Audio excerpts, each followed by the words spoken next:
नमस्कार साथियों, कैसे आप सब। उम्मीद करता हूँ सभी कुशल मंगल होंगे।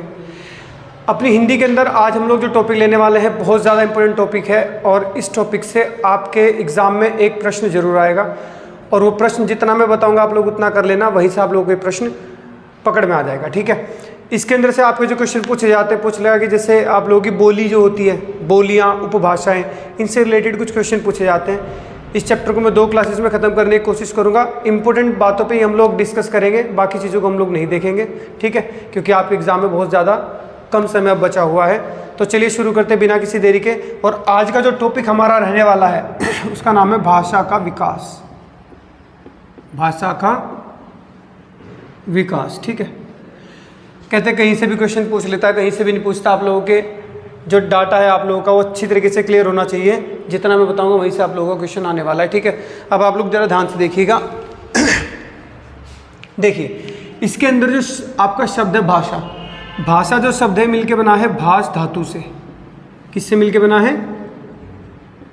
भाष धातु से, जिसका अर्थ होता है अभिव्यक्ति। भाष का मतलब क्या होता है? अभिव्यक्ति। ठीक है, अभिव्यक्ति के कितने साधन हैं? अभिव्यक्ति क्या आपके पास होते हैं 3 साधन। जैसे पहला आपका हो गया बोलकर। बोलकर अभिव्यक्त का मतलब अपनी बातों को समझाना। तो आप लोग अपनी बातों को जो समझा सकते हो बोलकर समझा सकते हो। ठीक है, लिखकर भी समझा सकते हो। और तीसरा आपका संकेतों द्वारा। संकेत द्वारा। तो हमने देखा कि कितने साधन हैं? 3 साधन है। तो सबसे पहला क्वेश्चन यही पूछा जा सकता है कि अभिव्यक्ति के कितने प्रकार है। तो अभिव्यक्ति के कितने प्रकार है? 3। तो पहला क्वेश्चन तो आपको यही ध्यान रखना है। ठीक है, चलिए आगे बढ़ते हैं। और आगे आपसे पूछा जाएगा कि भारत के अंदर सबसे ज़्यादा बोली जाने वाली बोलियों का क्रम क्या है। तो मैं आप लोगों को भारत के अंदर भी बता देता हूँ और आपको पूरे विश्व के अंदर भी बता देता हूँ। तो भारत में सर्वाधिक। ठीक है, तो भारत में जो सर्वाधिक है, सबसे ज़्यादा बोली जाती है हिंदी। ठीक है, सबसे ज़्यादा कौन सी बोली जाती है? हिंदी। उसके बाद बोली जाती है आपकी बांग्ला। ठीक है, उसके बाद बोली जाती है आपकी मराठी। उसके बाद तेलुगु और फिर आपकी बोली जाती है तमिल। तो ये सबसे ज़्यादा बोली जाती है। ठीक है, बांग्ला आप लोगों ने ध्यान रखना, पूरे विश्व में ये बहुत ज़्यादा इंपॉर्टेंट है। ये भी पूरे विश्व में इसका कितना नंबर है? 7वां नंबर है। ठीक है, पूरे विश्व में 7वां नंबर है। अगर बात करूं मैं विश्व में सर्वाधिक बोली जाने वाली, विश्व में सर्वाधिक बोली जाने वाली, तो विश्व में जो सर्वाधिक बोली जाती है वो बोली जाती है आपकी मंदारिन, जिसको आप लोग थोड़ा सा इंग्लिश में क्या बोलते हैं? मंडारिन। तो मंदारिन। दूसरे नंबर पे अंग्रेजी और तीसरे नंबर पे कौन सी बोली जाती है? हिंदी। तो याद रखना अपनी हिंदी कौन से नंबर पे है? 3री पोजीशन पे है। ठीक है, ये आप लोगों ने ध्यान रखना है। हिंदी का क्रम कौन सा है? 3रा है। तो ये चीज़ आप लोगों को यहाँ से ध्यान रखनी है। उसके बाद आप लोगों से सीधा सीधा क्वेश्चन पूछा जाता है कि हिंदी का वास्तविक आरंभ कब हुआ। तो हिंदी का वास्तविक आरंभ आपने ध्यान रखना है। हिंदी का वास्तविक आरंभ 1000 ईस्वी में हुआ था। ये आप लोगों ने ध्यान रखना है। 1000 ईस्वी में क्या हुआ था? हिंदी का वास्तविक आरंभ हुआ था।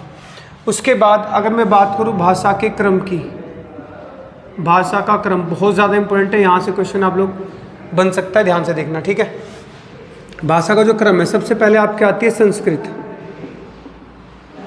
ठीक है, सबसे पहले कौन सी आती है? संस्कृत। उसके बाद जो बनती है वो बनती है आपकी पाली। पहले संस्कृत थी, उससे कौन सी बनी? पाली। पाली से बनी प्राकृत। प्राकृत से बनी आपकी अपभ्रंश। अपभ्रंश होता है बिगड़ा हुआ रूप। भाषा का बिगड़ा हुआ रूप ही क्या है? अपभ्रंश है। अपभ्रंश से कौन सी बनी? अवहट। ठीक है, अवहट। उसके बाद बनी आपकी पुरानी हिंदी। ठीक है, तो ये आप लोगों ने क्रम ध्यान रखना है। और आपको यहीं से ध्यान रखना है कि भाई हिंदी की जो आदि जननी है, देखो सबकी जननी कौन सी है? संस्कृत। सारे भाषाएं बनती जा रही है। लेकिन सबकी जननी कौन सी है? संस्कृत। तो हिंदी की भी आदि जननी क्या होगी? ये क्वेश्चन पूछा गया था एग्जाम में, हिंदी की आदि जननी कौन सी है? संस्कृत है, ठीक है। और हिंदी का प्रारंभिक विकास किससे हुआ है? हिंदी का प्रारंभिक विकास, ये भी आप लोग ध्यान रखोगे, किससे हुआ है आपका? शौरसेनी अपभ्रंश से। शौरसेनी अपभ्रंश से, ठीक है। संस्कृत, पाली, प्राकृत, अपभ्रंश, अवट, ये सॉरी यहाँ पे शौरसेनी आएगी। शौरसेनी, शौरसेनी के बाद आएगी पुरानी हिंदी, ठीक है। ये आप लोग ध्यान रखना। तो शौरसेनी अपभ्रंश से किसका विकास हुआ है?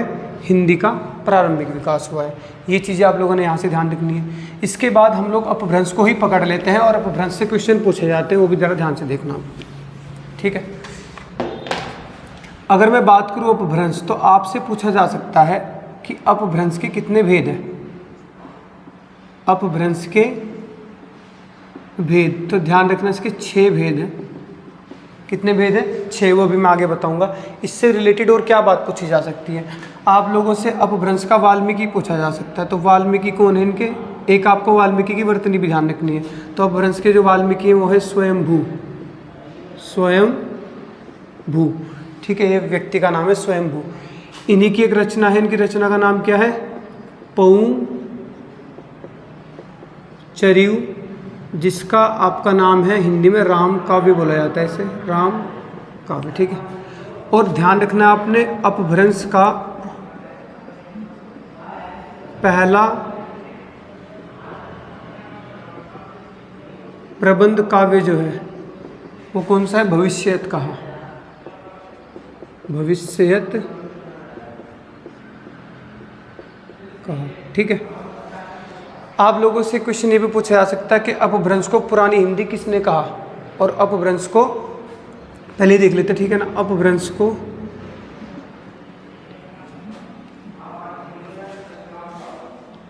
ठीक है, अपभ्रंश को पुरानी हिंदी किसने कहा?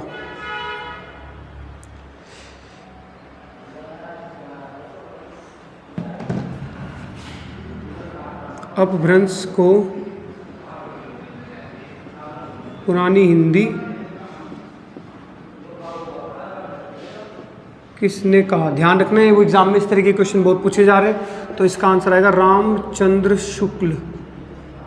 रामचंद्र शुक्ल। उसके बाद साहित्यिक अपभ्रंश को, साहित्यिक, दोनों एक जैसे प्रश्न हैं इसलिए एग्जाम में पूछे जा सकते। साहित्यिक अपभ्रंश को पुरानी हिंदी किसने कहा? ये क्वेश्चन आपके दोनों ही क्वेश्चन किस में पूछे गए थे? यूटेट में पूछे गए थे। तो उम्मीद है कि आप लोगों के अपभ्रंश को लेके यहाँ पे भी क्वेश्चन ये पूछ ले। तो साहित्यिक अपभ्रंश को पुरानी हिंदी किसने कहा? ये कहा था आपका चंद्रधर शर्मा गुलेरी ने। चंद्रधर शर्मा गुलेरी, गुलेरी इनका उपनाम है, ठीक है। तो ये ध्यान रखना आपने, इतनी चीज़ें ध्यान रखनी है। वो जो 6 भेद कौन कौन से हैं ज़रा उन पे हम लोग बात करते हैं। देखो 6 भेद में सबसे पहला भेद आता है आपका शौरसेनी।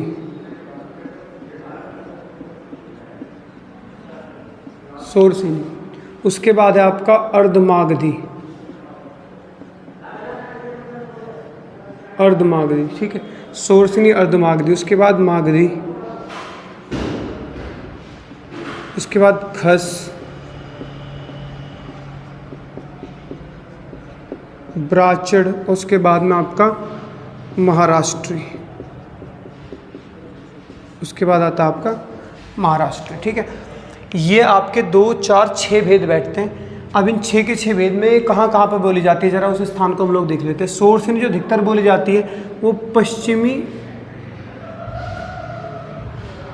हिंदी है। पश्चिमी हिंदी जो होती है वो कहाँ बोली जाती है? शौरसेनी। पश्चिमी हिंदी शौरसेनी कहलाती है। पश्चिमी हिंदी में कौन कौन से आ जाती है? एक तो आती है गुजराती और एक आती है आपकी राजस्थानी, ठीक है। गुजराती और राजस्थानी किस में आती है? शौरसेनी में। अर्धमागधी में आपकी पूर्वी हिंदी, पूर्वी भारत जो है यानी पूर्व हिस्से में पूर्वी हिंदी सारी किस में आती है? अर्धमागधी में आती है।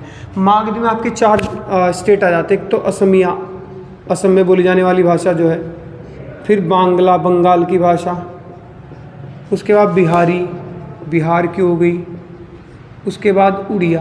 क्वेश्चन बताऊंगा यहाँ से किस तरीके से पूछा जा सकता है, वो आप लोग ध्यान देना। खस में आपकी पहाड़ी आ जाएगी, यानी हमारी भाषा पहाड़ी, ठीक है। ब्राचड़ में कौन सी आ जाएगी? ब्राचड़ में आप तो पंजाबी आ जाएगी एक तो, ठीक है, और सिंधी आ जाएगी। एक लहंदा करके होती है, लहंदा शायद वो भी इसी से रिलेटेड है आपकी, आई थिंक पंजाबी से रिलेटेड होती है, लहंदा करके कुछ होती है। महाराष्ट्री में मराठी आ जाएगी, मराठा मारता है अमरता है, ठीक है, मराठी इसमें आ जाएगी। तो ये है आपके कितने 6 वेद अपभ्रंश के। अब आपसे क्वेश्चन पूछा जाएगा कि निम्नलिखित में से कौन सी एक बोली मागधी के अंतर्गत आती है? पूर्वी हिंदी, पंजाबी, गुजराती या बिहारी? तो किस में आएगी? मागधी में। निम्नलिखित में से कौन सी एक पूर्वी हिंदी नहीं है, या फिर बोलेगा मागधी नहीं है? तो इनमें से 4 में से कोई ऑप्शन नहीं डालेगा, एक अलग से डाल देगा, 3 बाहर से, ठीक है। तो ये आप लोगों ने ध्यान रखना है। इस तरीके से क्वेश्चन आप लोगों से यहाँ से पूछे जा सकते हैं। पश्चिमी हिंदी के अंतर्गत निम्नलिखित में से कौन से एक अपभ्रंश का भेद आता है? अर्धमागधी, मागधी, खस या शोर से? नहीं तो शोर से नहीं, आंसर मार्क कर देना। बात समझ में आ गई? चलिए आगे बढ़ते हैं। 6 के 6 भेद अच्छी तरीके से याद रखना। वादा करता हूँ आप लोग पूरी वीडियो को, पूरे के पूरी क्लासेस को, ये वाली और अगले वाली क्लासेस पूरी देखना। बहुत ही इत्मीनान से मैं पढ़ाऊंगा, एक भी क्वेश्चन से बाहर नहीं जाने दूंगा। एक आपका मैक्सिमम यहाँ से चांसेस होते हैं क्वेश्चन के देवनागरी लिपि आने के। देवनागरी लिपि से क्वेश्चन पूछता है, तो देवनागरी लिपि को भी मैं इसी के अंदर कवर करूँगा, ठीक है। चलिए आगे बढ़ते हैं। उसके बाद आपसे क्वेश्चन पूछा जाएगा कि जो हिंदी है, हिंदी किस वर्ग की भाषा है, मतलब किस तरीके की बोली है? फारसी, अरबी, कौन सी है? तो ध्यान रखना, हिंदी फारसी भाषा की बोली है, फारसी शब्द है। हिंदी कैसा शब्द है? फारसी। क्यों? ये फारस जो था, फिलहाल इसका नाम ईरान है, ठीक है। ये क्या करता था कि जब यहाँ पे ये आ रहे थे, हिंदी भारत के अंदर एंटर कर रहे थे, तो एंटर करते वक्त रास्ते में जो नदी पड़ती है सिंधु, तो जब यहाँ पे एंटर करे तो इन्होंने इसका नदी का नाम पता किया कि कौन सी नदी है, तो लोगों ने बताया कि ये कौन सी है? सिंधु नदी है। अब दिक्कत क्या है कि फारसी भाषा में स शब्द नहीं है, ये वर्णी नहीं है, सवर्णीय है। स को क्या बोलते हैं? इसकी जगह पे ह यूज़ करते हैं, तो ये सिंधु बोलते हैं, तो हिंदू बोलते थे। वहीं से एक हिंदी शब्द का विकास हो गया, तो इसलिए क्या बोला जाता है? फारसी शब्द बोला जाता है। तो ये क्वेश्चन एग्जाम में पूछा गया कि हिंदी किस भाषा का शब्द है, तो ध्यान रखना हिंदी फारसी भाषा का शब्द है। ये पहली बात आपको ध्यान रखनी है। दूसरा, आप लोगों को मैं 2 चीज़ें दिखाता हूँ, यहाँ से भी क्वेश्चन बनता है। एक तरफ आप लिखते हो संस्कृत और एक तरफ लिख लेते हैं हम लोग हिंदी। एक तरफ मैं संस्कृत का वाक्य लिखता हूँ, उसी वाक्य को मैं हिंदी में लिखूंगा, यहाँ से एक क्वेश्चन बनता है, जैसे कि राम रावणम हाथवन। इसको अगर मैं हिंदी में बोलूँ तो बोला जाएगा राम ने रावण को मारा, ठीक है। राम ने रावण को मारा। अब अगर आप लोग ध्यान से देखो तो इसमें विभक्तियाँ यूज हुई है। हिंदी में क्या है? विभक्तियाँ। जब भी आप संस्कृत में कोई भी श्लोक पढ़ोगे, काव्य पढ़ोगे, कोई भी चीज़ जब आप संस्कृत में पढ़ते हो तो आपने देखा होगा कहीं पे भी विभक्ति नहीं होती। इसका मतलब ये क्या है? विभक्ति सहित होता है, विभक्ति है इसके अंदर। और यहाँ पे विभक्ति क्या है? नहीं है। इसका मतलब इसके जो शब्द हैं इसमें विभक्ति साथ में जुड़ी रहती है, तभी तो विभक्ति दिखाई नहीं दे रही, इसमें विभक्तियाँ अलग रहती है। तो इसलिए इसे क्या बोला जाता है? संश्लिष्ट। श्लिष्ट का मतलब, या तो इसे श्लिष्ट बोल दोगे आप लोग, श्लिष्ट। श्लिष्ट का मतलब क्या होता है? चिपकना, क्योंकि इसमें क्या होता है? चिपका हुआ, क्योंकि इसमें जो विभक्तियाँ हैं वो इसमें ही चिपकी रहती है। रावणम म लग रहा है ना, हाथवन न लग रहा है ना, ये पहले ही विभक्तियाँ इसमें चिपकी हुई है, तो इसलिए इसे बोलते हैं श्लिष्ट। और बोल देंगे इसे संश्लिष्ट, इसका ये भी शब्द आ जाएगा संश्लिष्ट, ठीक है। श्लिष्ट या संश्लिष्ट या योगात्मक। तो संस्कृत कैसी भाषा है? ध्यान रखना, श्लिष्ट है, संश्लिष्ट है, योगात्मक है। जबकि हिंदी क्या है? विश्लिष्ट, विश्लिष्ट और अयोगात्मक। अयोगात्मक क्यों? इनके 2 शब्दों को विभक्ति क्या करती है? दूर कर देती है, वियोग कर देती है उनका, तो इसलिए इसे क्या बोला जाता है? अयोगात्मक या वियोगात्मक। बात समझ में आई? तो अगर आप लोगों से पूछा जाए कि हिंदी किस तरीके की भाषा है, श्लिष्ट, संश्लिष्ट, वियोगात्मक, संयोगात्मक, तो किस तरीके से है आप लोग यहाँ से देख लेना। योगात्मक को कोई क्या बोल देते हैं, संयोगात्मक। तो अलग अलग शब्द है, अर्थ सबका सेम ही है, शब्द भले आपका अलग हो। देखो संयोग, योग, श्लिष्ट, संश्लिष्ट, सबका अर्थ एक ही है, यहाँ पे भी सबका अर्थ एक ही है। तो ये आप लोगों ने ध्यान रखना है, ठीक है। तो हिंदी कैसी है आपकी, विश्लिष्ट है, अयोगात्मक है, वियोगात्मक है, जबकि संस्कृत क्या है, श्लिष्ट, संश्लिष्ट, योगात्मक और संयोगात्मक, ठीक है। चलिए आगे बढ़ते हैं हम लोग। और आगे आपका आता है भाषा परिवार। यहाँ से भी क्वेश्चन आप लोगों के पूछे जा सकते हैं। भाषा परिवार क्या है, भाषा परिवार, ठीक है। अब भाषा परिवार के अंतर्गत आपके 4 परिवार आते हैं। अगर आपसे पूछा है ना भाषा परिवार कितने भारत के अंदर, तो भारत में कुल कितने हैं, भारत में मुख्यतः, वैसे तो बहुत सारे हैं लेकिन मुख्यतः 4 भाषा परिवार है। ये नंबर ध्यान रखना, एग्जाम में पूछा जाता है, 4 भाषा परिवार है, ठीक है। ये नंबर आपको ध्यान रखना, 4 भाषा परिवार है। पहला है आपका भारोपीय, दूसरा आपका द्रविड़, तीसरा ऑस्ट्रिच, और एक आपका आता चीनी तिब्बती, ठीक है। तो कितने हो गए, 4 आपके भाषा परिवार हो गए, ठीक है ना। अगर मैं बात करूं इसमें से क्वेश्चन आने की, तो इन 2 से क्वेश्चन नहीं आता, क्वेश्चन सिर्फ इससे और इससे आएगा, इसलिए आपको 2 ही याद रखने हैं, भारोपीय और द्रविड़। बस ये नंबर ध्यान रखना 4। भारोपीय परिवार भारत में कितना है, 73%, द्रविड़ कितना है 25%, ये कितना है आप 1.3, ये कितना है 0.7%, आप जोड़ोगे तो टोटल 100% हो जाएगा, ठीक है। भारोपीय में कौन आती है, हिंदी। ये एग्जाम में बहुत पूछा जाता है बच्चों, इसे ध्यान रखना। हिंदी किसकी है, भारोपीय परिवार की। भारोप का मतलब होता है भारत प्लस यूरोप की भाषा। तो इसमें थोड़ा थोड़ा एक्सेंट किसका है, भारत का, और थोड़ा थोड़ा किसका है, यूरोप का है। अगर मैं द्रविड़ की बात करूँ, इंपॉर्टेंट है, द्रविड़ बहुत ज़्यादा एग्जाम में पूछा जाता है। तो इसमें 4 मुख्यतः भाषाएं बोली जाती है। तो होती है मलयालम, मलयालम, कन्नड़, तमिल, तेलुगु, ठीक है। ये 4 मुख्यतः भाषाएं हैं जो आप लोगों को क्या करनी है, ध्यान रखनी है, ठीक है।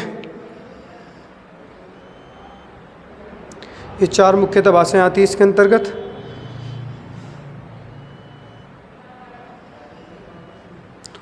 गोंडी और उरांव भी इसमें आ जाती है, उरांव और गोंडी, ठीक है। गोंड भाषाएं उरांव भी है, मेन ये 4 ही है, ये आप लोगों को ध्यान होनी चाहिए, ठीक है। तो यानी दक्षिण भारत। द्रविड़ क्या है, द्रविड़ का मतलब दक्षिण भारत की बोलियां, आप लोग कह सकते हो दक्षिण भारत की बोलियां। तो दक्षिण भारत की जो बोलियां वो किस में आती है, द्रविड़ में आती है, ठीक है। चलिए आगे बढ़ते हैं, हटा दे से। अब आगे बढ़ते हैं और हम बात करते हैं भाषा, विभाषा और बोली में क्या अंतर है। छोटे छोटे टॉपिक है, आप लोगों को बस मोटा मोटा देखना है, ऊपर ऊपर से आप लोगों को ध्यान रह जाएगा। भाषा, विभाषा और बोली। जब भी हम किसी बोली को या किसी भाषा को बोलते हैं तो उसके व्यापक क्षेत्र को हम 3 भागों में बांटते हैं, उसकी व्यापकता के आधार पर। ये मैंने किस पे बांटा, व्यापकता, अथवा क्या बोल सकते हैं हम समझने के लिए, फैलाव। फैलाव के आधार पर अगर मैं बात करूं तो 3 मुख्यतः प्रकार, एक बोली, विभाषा और भाषा। बोली क्या है, जो सीमित क्षेत्र में, छोटे क्षेत्र में, छोटे क्षेत्र में, बहुत छोटे बोल सकते हो, बहुत छोटे क्षेत्र में बोली जाने वाली, बहुत छोटे क्षेत्र में बोली जाने वाली क्या है, बोली है। विभाषा क्या है, इससे थोड़ा बड़ा क्षेत्र, जैसे कि आप लोग किसी गांव में जो बोली बोलते हो, जो भाषा बोलते हो, उसे बोली बोला जाएगा, ठीक है। यहाँ पे आपने ध्यान रखना है, साहित्यिक रचना नहीं होती, एग्जाम में क्वेश्चन पूछा जा चुका है। साहित्यिक रचना नहीं की जा सकती, यानी आप लोग जिस बोली को अपने गांव में बोलते हो, उस गांव के ऊपर काव्य थोड़ा लिख दोगे या कोई गाना लिख दोगे, और गाना लिख भी दोगे तो उसे सुनेगा कौन, कोई भी सुनने वाला है। तो आप लोग उसमें रचना करोगे भी तो वो किसी काम की नहीं है, उसका फैलाव नहीं हो पाएगा, वो फैल नहीं पाएगी कहीं पे। यहाँ पे आप लोग साहित्यिक रचना कर सकते हो, क्योंकि थोड़ा सा व्यापक क्षेत्र है। जैसे आप लोगों का जिला हो गया, किसी जिले के अंदर जो बोली जा रही है, तो वहाँ पे आप लोग कर सकते हो, कम से कम जिले वाले तो सुन लेंगे, जिले में बहुत संख्या होती है लोगों की, तो साहित्यिक रचना की जा सकती है। साहित्यिक रचना साहित्यिक रचना की जा सकती है, और यहाँ पे तो पक्का की जाएगी, साहित्यिक रचना होती है, यहाँ पे की जा सकती है, यहाँ पे तो होती है पक्का भाई। साहित्यिक रचना की जाती है, क्योंकि यहाँ पे बड़ा क्षेत्र है, बहुत बड़ा क्षेत्र है भाषा का, पूरे देश के अंदर बोली जा सकती है, तो उस पर साहित्यिक रचना करोगे तो पूरा आप देश से सुनने के लिए, तो यहाँ पे आप लोग कर सकते हो। तो आपसे पूछा जाएगा क्या बोली के अंदर साहित्यिक रचना की जा सकती है? नहीं, यहाँ पे की जा सकती है। ठीक है, तो आप लोग व्यापकता के आधार पर मैंने यहाँ पे इनको अलग अलग कर दिया। ठीक है, बहुत सीमित क्षेत्र में बोली जाने वाली भाषा क्या कहलाती है? ऑप्शन दे देगा, बोली, विभाषा, भाषा, उपभाषा। तो बोली बहुत सीमित क्षेत्र में, एक बहुत बड़े क्षेत्र में जिसमें साहित्यिक रचना की जा सकती है, भाषा को क्या कहते हैं? तो बोली, विभाषा, उपभाषा या भाषा? तो भाषा। ध्यान रखिएगा, इस तरीके से क्वेश्चन यहाँ से पूछा जा सकता है। चलिए आगे बढ़ते हैं, और लास्ट आपको मैं बता देता हूँ उपभाषा और बोलियों के प्रकार। आप लोगों ने ध्यान रखना, अगर मैं बात करूँ उपभाषा की, तो उपभाषा हमारे पास कितनी है? उपभाषा को देख रहे हैं। अच्छा, जो विभाषा है उसे क्या बोलते हैं हम लोग? विभाषा को ही क्या बोलते हैं? उपभाषा बोलते हैं। सॉरी, ठीक है, नहीं, ध्यान रखना। तो उपभाषा कितनी है? उपभाषा हमारी 5 है। अब उपभाषा को हम लोग अगर तोड़े तो बनता है बोली, ये बड़ा क्षेत्र है, उपभाषा के भाग करेंगे तो बोलियाँ कितनी है? 17। ये एग्जाम में क्वेश्चन पूछा जा चुका है। ठीक है, तो उपभाषा कितनी है हमारे पास? 5, और बोलियाँ कितनी? 17। भाषा एक ही है, कौन सी? हिंदी, मेन तो हिंदी है। ठीक है, तो उपभाषा कितनी है? 5, बोलियाँ कितनी है? 17। तो नेक्स्ट क्लास में मैं आप लोगों को उपभाषा भी बताऊंगा और बोलियाँ भी बताऊंगा कितनी होती है। ठीक है, आज की क्लास में हम लोग इतना ही करते हैं, और आप लोग अब सूर्यकांत त्रिपाठी निराला, लास्ट टाइम मैंने सुमित्रानंदन पंत को पढ़ाया था, आज हम लोग सूर्यकांत त्रिपाठी निराला को देखेंगे। ठीक है, चलिए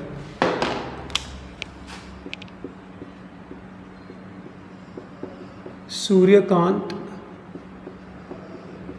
त्रिपाठी निराला। ठीक है ना, सूर्यकांत त्रिपाठी निराला। अगर मैं बात करूं इनके जन्म की, तो इनका जो जन्म हुआ था वो हुआ था मेदिनीपुर में, पश्चिम बंगाल। तो जन्म इनका कहाँ हुआ था भाई? मेदिनीपुर कहाँ पड़ता है? पश्चिम बंगाल। और अगर बात करें इनकी मृत्यु की, तो इनकी मृत्यु हुई थी आपकी प्रयागराज में, इलाहाबाद, उस टाइम का इलाहाबाद, आज का प्रयागराज। ठीक है, बात करें इनके उपनाम की, तो इनका उपनाम महाप्राण मोस्ट इंपोर्टेंट है। ठीक है, ध्यान रखना, उपनाम इनके महाप्राण, निराला और अब क्रांतिवीर।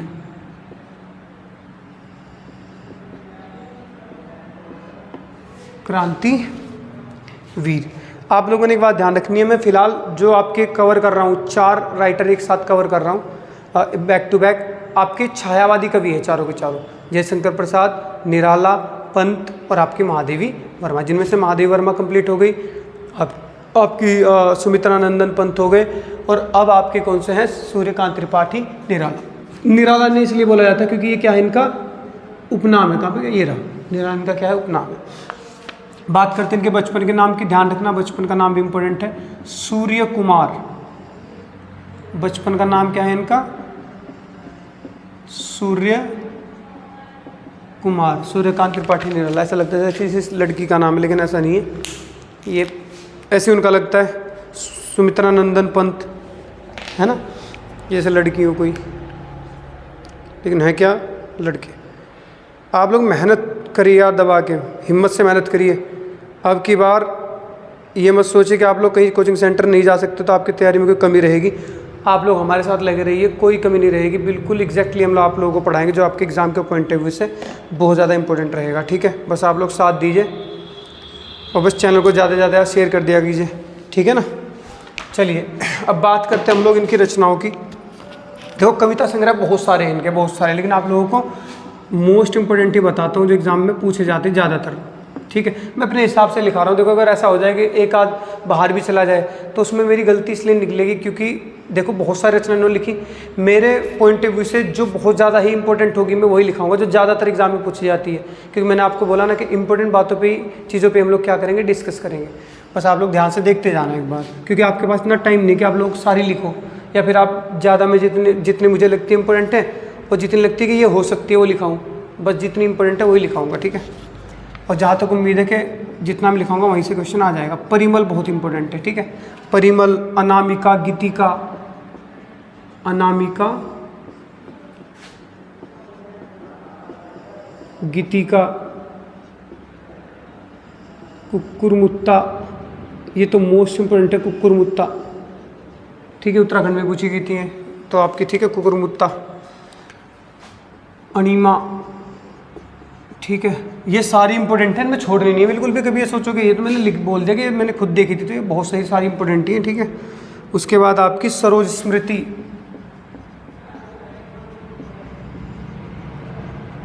ठीक है, इंपॉर्टेंट इसलिए क्योंकि अपनी पुत्री की याद में लिखी थी इन्होंने सरोज स्मृति, ठीक है। एक है बादल राग, बहुत इंपॉर्टेंट है बादल राग भी। ये 6 खंड में विभाजित है, ध्यान रखना 6 खंडों में। आप लोगों से बोला जाएगा ना कि कौन सी रचना के 6 खंडों में विभाजित है, तो कौन सी बादल राग। उसके बाद आपका भिक्षुक, ठीक है, चाबुक, भिक्षुक, चाबुक। राम की शक्ति पूजा, ये भी एग्जाम में पूछी गई थी हाल ही में। राम की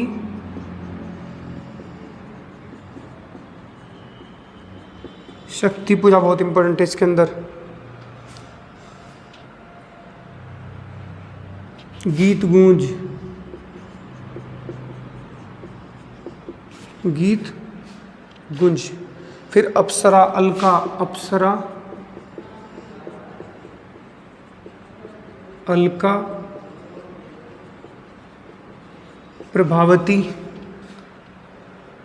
ठीक है, कुल्ली भाट, कुल्ली भाट। जो मैंने एग्ज़ाम में देखी है मैं वही लिख रहा हूँ, ठीक है। बाकी जितने मैंने एग्ज़ाम में नहीं देखी मैं बिल्कुल नहीं लिख रहा। मेरी प्रैक्टिस बहुत ज़्यादा है इनके ऊपर, जितने मैंने एग्जाम में देखे मैं उसी इसके हिसाब से लिखता जा रहा हूँ बस। आप लोग इनमें से भी अब छांट मत लेना कि इसमें से भी इंपॉर्टेंट है, मैं बहुत ही ज़्यादा इंपॉर्टेंट लिखा रहा हूँ। आप लोग इनकी रचना एक बार गूगल पे डाल के निकाल के देखो कितनी सारी लिख रखी है इन्होंने, ठीक है। लेकिन मैं भी ये बस वो लिख रहा हूँ जो मेरे सामने आई पढ़ता। मैं जब बहुत ज़्यादा तैयारी करता था इसकी, यूपीएसआई के अंदर आप लोगों को पता है कि 40 नंबर की हिंदी थी, जब मैं यूपीएसआई की तैयारी कर रहा था तो उसके दौरान मैंने बहुत ही डीपली साहित्य को पढ़ा था, इन सभी राइटर्स को। तो मैंने जितनी बहुत ज़्यादा प्रैक्टिस सेट लगाया, बहुत ज़्यादा, जिसके अंदर खाली रचनाएँ आती थी। मैंने यूजीसी नेट के प्रैक्टिस सेट लगाए। यूजीसी नेट में ज़्यादातर यही पूछे जाते हैं आपके लेखक ही लेखक। तो मैंने यूजीसी नेट के अंदर जितने भी सुमित्रानंदन पंत के या इनके निराला के जितने भी राइटर्स थे, इनकी जो रचनाएँ देखी वो उसके हिसाब से मैं सारी लिख दे रहा हूँ। एक आध पेपर नहीं लगाया मैंने, बहुत सारे पेपर लगा रखे हैं, बहुत सारे। तो उसी के हिसाब से मैंने जो जो मेरे आंखों के सामने आई थी मैं सारी लिखता जा रहा हूँ। आप लोग इसमें से भी छांटना मत, अच्छी तरीके से तैयार कर लेना, ठीक है। उसके बाद आपका काले कारनामे, काले कारनामे,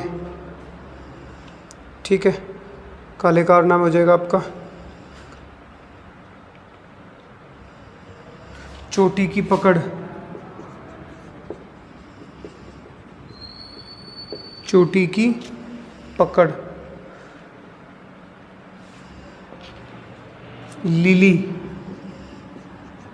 चतुरी चमार, चतुरी चमार, ठीक है। एक है प्रबंध प्रतिमा, प्रबंध प्रतिमा, बस ये, ठीक है। ये इसके अंदर आपकी इनकी 2 आपको पत्रिकाएं ध्यान रखनी है। पत्रिकाएं मैं यहाँ लिख देता हूँ, मोस्ट इंपोर्टेंट है पत्रिका, मैं हर एक की बताता हूँ।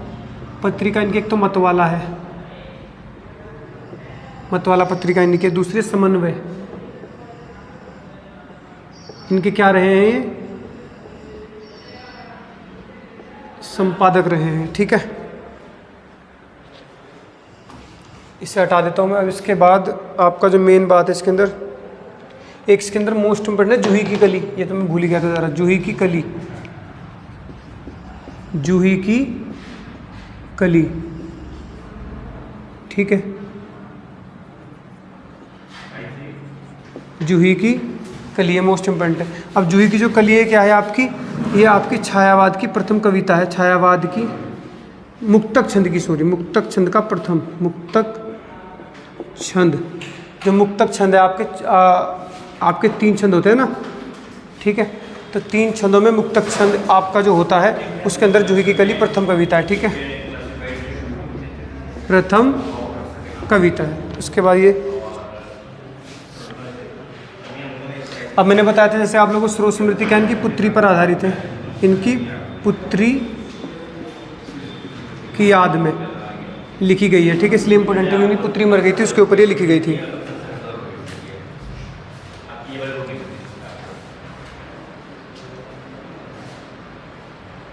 ठीक है ना। मुक्तक छंद का प्रवर्तक अगर आपसे पूछा जाए कि मुक्तक छंद का प्रवर्तक कौन है, इसे हटा देते हैं, तो मुक्तक छंद का जो प्रवर्तक है वो कौन है, क्योंकि मुक्तक छंद इन्होंने ही बनाया था। मुक्तक